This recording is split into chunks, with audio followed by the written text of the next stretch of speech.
Hi, I'm Tyler Byman with Mason Cable News. I'm here with Athletic Director Tom O'Connor.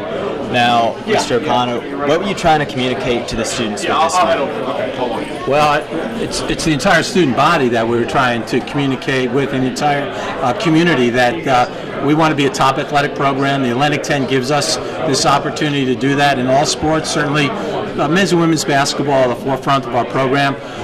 So with the type of schedule that we have next year, we want to get all students to all the games. You know, we have to do our part in winning, but we want the students to get out of the dorms or after work or anything they can, and help us market this and help us get involved in team spirit and community spirit. So we're calling all for the students to get involved in the excitement that we have.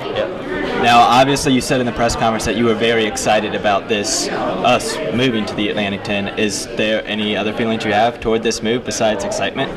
Yeah, there's a bittersweet feeling because we were in the CAA for such a long time. I had a strong personal relationship with Tom Yeager. Our families knew each other, our wives knew each other, our kids knew each other, and so that's really tough because I really respect Tom. He's one of my favorite people in the entire world. But we had to do it from a business standpoint. So that part is bittersweet.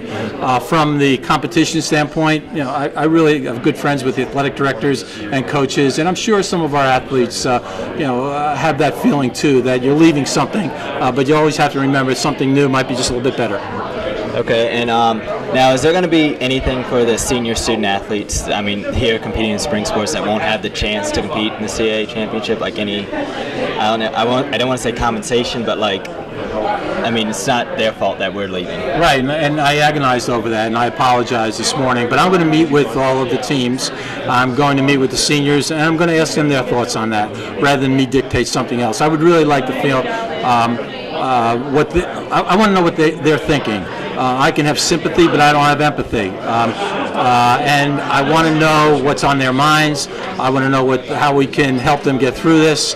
And I want them to know that once they graduate, they're still part of our family, and they're still alumni that are going to be true to the new Atlantic 10. Okay, and also, is there anything you would like to add for Mason to know? That's an exciting time for the university as a whole. It's an exciting time for the athletic department, and we have to get people understanding what the Atlantic 10 is, what it's all about, and get people to wear Atlantic 10 shirts, Atlantic 10 logos, talk about the Atlantic 10, and then when we play our games, we're cheering for every Atlantic 10 school, and we're cheering for George Mason in the Atlantic 10. All right, thank you, sir. Thanks. This was Mr. Tom O'Connor, the athletic director here for George Mason, and thank you.